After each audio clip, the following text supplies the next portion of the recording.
తేదీన మన Tadipatri DSP Shri CM Rangayya గారికి రాబడిన సమాచారంపై మన జిల్లా ఎస్పీ గారు ఉత్తర్వుల ప్రకారం తాడిపత్రి టౌన్ సిఐ గారు అలాగే తాడిపత్రి రూరల్ సిఐ గారు వీళ్ళిద్దరికీ మన డిఎస్పీ గారు సమాచారం ఇవ్వగా వాళ్ళు రెండు వైపుల నుంచి వెహికల్ చెకింగ్ చేయగా నిన్న తాడిపత్రి బస్టాండ్ దగ్గర ఆర్టీసీ బస్టాండ్ దగ్గర ముగ్గురు వ్యక్తులు, ఒక జెంటు, ఇద్దరు లేడీస్ అనుమానంగా తిరుగుతుంటే పోలీసు వారు చూసి వారు పారిపోతుండడానికి ప్రయత్నిస్తే పట్టుకోవడం జరిగింది సిబ్బంది సహాయంతో.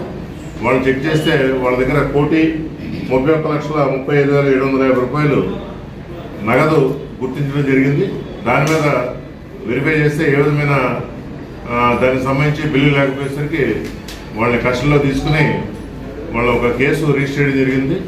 ఈ ఇన్ఫర్మేషన్ ఇమీడియట్లీ ఎస్పీ గారి ఉత్తర్వుల ప్రకారం మన అనంతపురం ఐటీ ఇన్కమ్ ట్యాక్స్ వింగ్కి చెప్తే వాళ్ళు కూడా రావడం జరిగింది.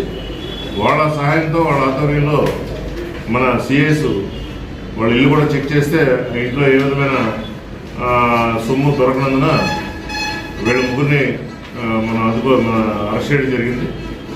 ఈ ఏదైతే సీజ్ చేస్తారో అమౌంట్ ఇది ఇన్కమ్ ట్యాక్స్కి అప్పచెప్పడం జరుగుతుంది. వీళ్ళు ఈ తాడిపత్రికి చెందిన షేక్ మస్తాన్ వలీ, షేక్ నజీమునిషా, షేక్ రషీద్ అల్. ఈ షేక్ మస్తాన్ వలీ అనే అతను గోల్డ్ బిజినెస్ చేస్తూ ఉంటాడు. ఇతర రాష్ట్రాల నుంచి గోల్డ్ కొని ఇక్కడ అమ్ముతూ ఉంటాడు. ఈ ఎలక్షన్స్ సందర్భంగా మనం ప్రతి చోట కూడా జిల్లాలో చెక్ పోస్ట్ అది ఏర్పాటు చేయడం జరిగింది. ఇటువంటి నగదు ట్రాన్సాక్షన్స్ ఏదైతే 50,000 అబౌవ్ ఉందో ఇవన్నీ కూడా సరైన ఆధారం లేకపోతే డెఫినెట్గా ఇవన్నీ కూడా సీజ్ చేస్తాం.